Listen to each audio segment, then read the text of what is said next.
അതൊക്കെ പാവങ്ങൾ പേടിക്കും. ഒരു കാര്യം നായർ സമുദായം ഞങ്ങൾ പറയുകയാണ്, ഈ കോളേജുകളിൽ കിട്ടുന്ന ഒരു അഡ്മിഷനോ, കരയോഗം പ്രസിഡന്റ് ആയിരിക്കാനുള്ള ഒരു അവസരമോ, സെക്രട്ടറി ആയിരിക്കാനുള്ള അവസരമോ, അല്ലെങ്കിൽ ഒരു കോളേജിൽ ഒരു ജോലിയോ സ്കൂളിലൊരു ജോലിയോ കിട്ടുന്നത് സുകുമാരൻ നായരുടെ ഔദാര്യമല്ല, മന്നത്താചാര്യൻ നിങ്ങൾക്ക് കരുതി വെച്ച അവകാശമാണ് എന്നെല്ലാ നായരും മനസ്സിലാക്കുക.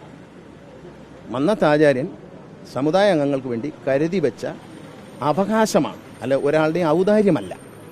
അതുകൊണ്ട് അത് ഔദാര്യമാക്കാൻ ശ്രമിക്കുമ്പോൾ അതിനെ എതിർക്കേണ്ടത് ജനകീയമായിട്ടാണ്, മാസ്സായിട്ടാണ്, ഒറ്റയ്ക്കൊറ്റയ്ക്കല്ല, പ്രസ്താവനകളിലൂടെയല്ല, ഒന്നുമല്ല.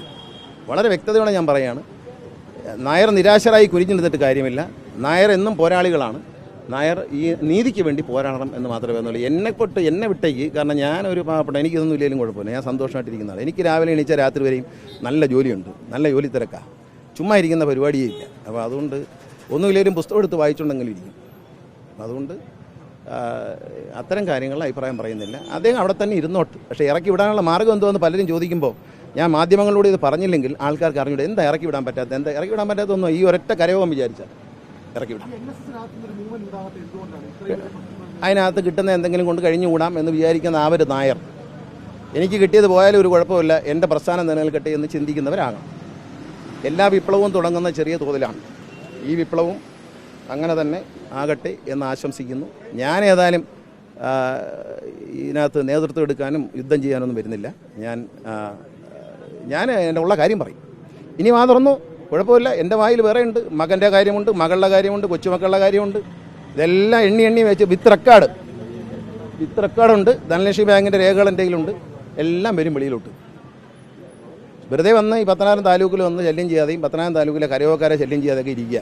എന്നെ പേടിപ്പിക്കാനും ശ്രമിക്കേണ്ട, എനിക്ക് പേടിയില്ല. അതങ്ങ് കൈവച്ചിരുന്നാൽ മതി. എന്നെസ്തൊന്നൊരു ആചാര്യനുള്ളത് മന്നത്താചാര്യനാണ്. മറ്റതൊക്കെ അതിന് പുറകെ വന്ന കഥ ഉറക്കാൻ തന്നവരും കാപ്പ് കഴിച്ചു കൊടുക്കാൻ തന്നവരുമൊക്കെ അതോട് എനിക്ക് പിന്നെന്താ, അതിപ്പോൾ അതിനേക്കാളും പാരമ്പര്യമുള്ള ആളുകൾ NSS ജോലി ചെയ്ത അധ്യാപകരല്ലേ, പ്രിൻസിപ്പൽമാരല്ലേ, കോളേജ് ലെക്ചർമാരല്ലേ. അതുകൊണ്ട് 64 വർഷം ബാലകൃഷ്ണനുള്ള NSS താലൂക്ക് യൂണിയൻ്റെ പ്രസിഡന്റ് അല്ലായിരുന്നു. അത്രയും പാരമ്പര്യം എന്തായാലും ഇല്ലല്ലോ. കിടങ്ങൂർ ഗോപാലകൃഷ്ണനുള്ള സാറ് വരുന്നവരെ എവിടെയായിരുന്നു എന്ന് അന്വേഷിക്കുക, അദ്ദേഹം പോകുന്നവരെ എവിടെയായിരുന്നു എന്ന് അന്വേഷിക്കുക. ഇതൊക്കെ അറിയുന്നവരും കണ്ടവരുമാണ് കേരളത്തിലെ നായന്മാർ. ഇനി പറയുന്നു വേണ്ട, നിങ്ങൾ മാധ്യമപ്രവർത്തകർ വെറുതെ മുതിർന്ന NSSൻ്റെ വ്യക്തികളോട് നിങ്ങൾ ചോദിക്കും. ഞാൻ പാവപ്പെട്ടവനാണ്, ചെറുപ്പക്കാരനാണ്, എനിക്ക് അത്രയും ഒന്നുമില്ല. ഞാൻ കാണുമ്പം പണിക്കർ സാറിനെ തടവിലിട്ടേക്കുന്നേ കണ്ടിട്ടുള്ളൂ.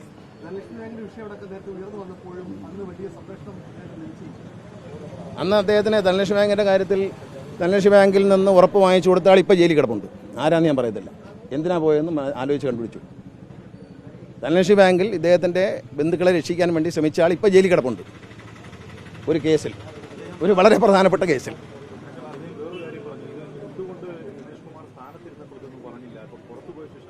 സ്ഥാനത്തിരിക്കുമ്പോഴേ മനസ്സിലാക്കാൻ നോക്കൂ. സ്ഥാനത്തിരുന്നപ്പോൾ 1-2 ചോദ്യങ്ങൾ ചോദിച്ചതുകൊണ്ടാണ് പിന്നെ വയ്ക്കാത്തത്. മനസ്സിലായില്ലേ? ചോദ്യം ചോദിക്കാൻ പാടില്ല. ഡയറക്ടർ ബോർഡ് കൂടിയാൽ ആരും മിണ്ടാൻ പാടില്ല. പരിപൂർണ്ണ നിശബ്ദത. മരണ വീട്ടിൽ പോലും ഇത്രയും നിശബ്ദതയില്ല. പോരാട്ടമൊക്കെ നടക്കും. അതൊക്കെ ഞാനല്ല തുടരുന്നത്. സാധാരണക്കാരായ നായർ സമുദായങ്ങൾ ലോകമെമ്പാടും ഈ പോരാട്ടം തുടരും. അവരിൽ ഒരാളായി ഞാനും ഉണ്ടാവും. അല്ല, ഞാൻ മുമ്പിലൊന്നും ഉണ്ടാകും. വരട്ടെ. അവസാനിക്കുന്നത് ഇതിന് നല്ലൊരു തീർപ്പ് മന്നത്താചാര്യൻ്റെ ആത്മാവ് ഉണ്ടാക്കും, ദൈവം തമ്പുരാൻ ഉണ്ടാക്കും. അപ്പോൾ ഈ യുദ്ധം നടത്തുന്നത് ഞാനല്ല, വേറെ ഒരുപാട് ആളുകൾ ലോകത്തിൻ്റെ വിവിധ ഭാഗങ്ങളിൽ ഭിന്നിച്ച് നിൽക്കുന്നവരുണ്ട്.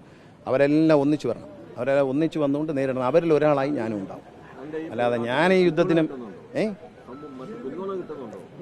അത് നിങ്ങളല്ലേ തീരുമാനിക്കുന്നത്, ഞാൻ ആരുടെയും പിന്തുണ പ്രതീക്ഷിച്ചിട്ടുണ്ടല്ലോ. ഞാൻ UDF നിന്ന് ഇറങ്ങിയത് ഇബ്രാഹിം കുഞ്ഞിനെ അഴിമതി ചൂണ്ടിക്കാണിച്ച് UDF നിന്ന് ഇറങ്ങിയത് പിന്തുണ ആരുടെയും പ്രതീക്ഷിച്ചിട്ടാണോ? LDP കയറാൻ പറ്റുമെന്നും പറഞ്ഞു പിന്നെ MLA ആവാന്ന് പറഞ്ഞിട്ടാണോ? അല്ല, നിലപാടുകളുണ്ട്. ആ നിലപാടുകൾ പറയും. എന്നെപ്പറ്റി എന്ത് അനാവശ്യം പറഞ്ഞ് പ്രചരിപ്പിച്ചാലും എനിക്കൊന്നുമില്ല. ചില കാര്യങ്ങൾ കണ്ടാൽ അത് കുഴപ്പമെന്ന് പറയും. സമൂഹത്തെ ബാധിക്കുന്ന വിഷയങ്ങൾ ഞാൻ തെറ്റെന്ന് പറയും. അവരെ വ്യക്തിപരമായ കാര്യങ്ങളൊന്നും നമുക്കറിയേണ്ട. സമൂഹത്തെ ബാധിക്കുന്ന വിഷയങ്ങളിൽ ഇടപെടും. ബദൽ സംഘടന ഉണ്ടാവില്ല. ബദൽ സംഘടന ഉണ്ടാക്കാൻ പാടില്ല. ഒരു ബദൽ സംഘടനയോട് സഹകരിക്കാനും പാടില്ല. ഒരു നായർ NSS തന്നെ നിൽക്കണം. കരയോ അങ്ങനത്തെ വിടിയരുത്. കരയോ അങ്ങനത്തെ തന്നെ നിൽക്കണം. ഒരാളും പുറത്തു പോരുത്. ഒരാളും NSSനെതിരെ നിൽക്കരുത്. NSSനെതിരെ ഒരു സമാന്തര സംഘടനയിൽ അംഗമാകരുത്. ഒന്നും ചെയ്യരുത്. വേണ്ട, തങ്കപ്പനോട് ചോദിച്ചാൽ മതി.